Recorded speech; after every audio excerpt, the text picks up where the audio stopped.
I want to talk about the role of infrastructure as a constraint on performance, ease of use, and price. So that's going to be the focus of the next 3 sessions, something we really haven't emphasized before. Let's take a solar converter. You put the solar panel on the top of your house, and you want to take the power off.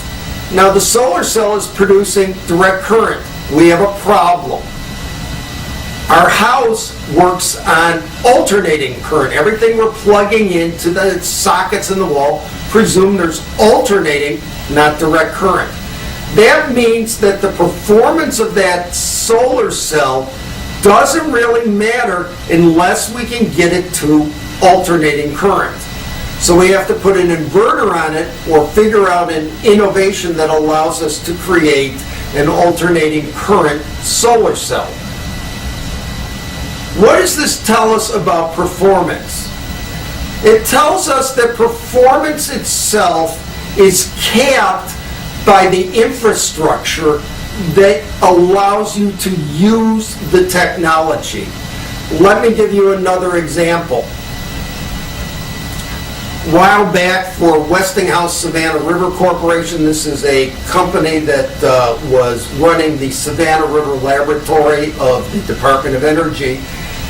They had a problem. They had leaking drums, and they didn't know what was in the drums. They were certainly toxic waste, and they wanted to try and figure it out, and they thought, well, maybe if we can x-ray the drums, that'll help. So they invented a 3-dimensional x-ray machine. Basically, it's a little box that you can put around the drum, and it shoots it from all angles to try and identify what's in there.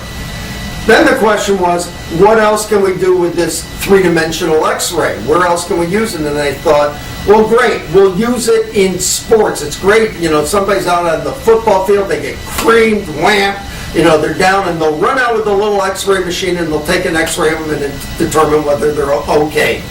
They forgot about infrastructural problems. What's the infrastructural problem with coming out and doing the x-ray on the football field?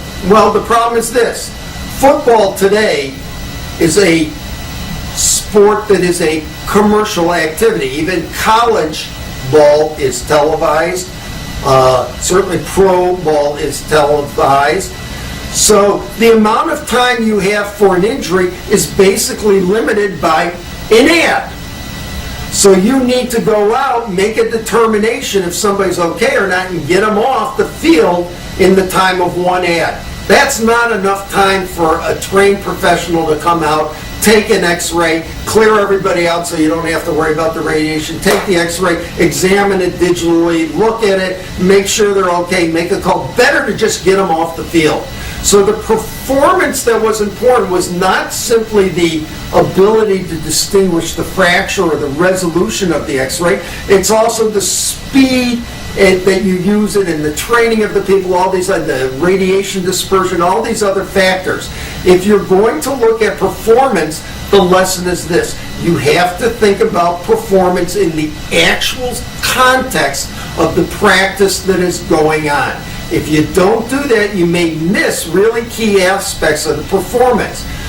What does this tell us? The performance that we identified earlier when we were talking about the technology was based upon the secret sauce.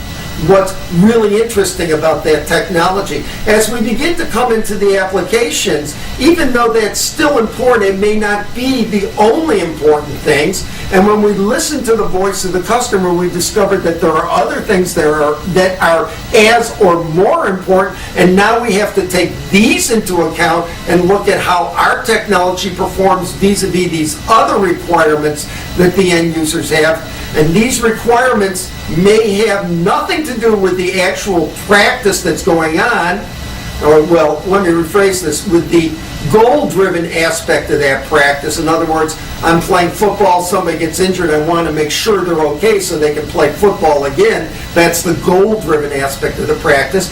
But they may have to do with the context and the infrastructure around it, which is, in order for me to maintain the field, I have to generate revenue, and the way I'm generating it is I'm televising the sport, and there are ads being sold and all of this, and that whole infrastructure needs to be taken into account as well.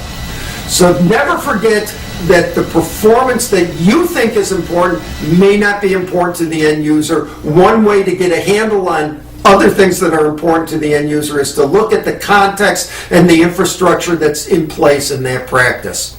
We'll come back and talk about ease of use next. One of the interesting things about infrastructure is it provides a sort of implicit baseline against which you can evaluate ease of use. Let me give you an example. I'm down in the basement, you may hear the furnace going. We know if you have a house or a building that in general things don't break every day. So if the furnace was to break every day, you'd be really upset. On the other hand, if it breaks once in a blue moon, you're like, okay, houses need maintenance. There's electricity in the house, you can see the lights on. Similar kind of thing. I may have to replace a light bulb every now and then, but if I was replacing it every week, I'd be really upset. I want the light bulb to ideally last and have the kind of reliability that the electricity flowing into the lamp has. I don't expect the lamp to break very often. Yeah, every now and then a lamp will sort of be destroyed or something, or you'll have to throw it away, but very rarely. You expect the lamps to be pretty reliable because the infrastructure of the house is pretty reliable. If we were to introduce a new kind of building material, let's say a foam with a metal framing around it, so we could bolt them together, all the wiring and the pipings, and just bolt them together and build a house, the existing house provides a benchmark for how easy it is to put them up for ease of use for carpenters.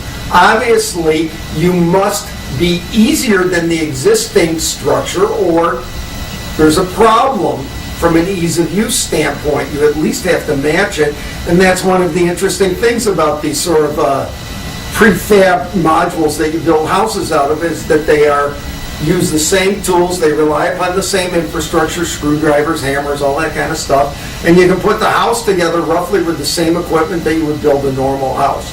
So the tools, the infrastructure that's in place provides a context for defining what's easy to use and what's not easy to use. In the next session, we'll look at price very quickly.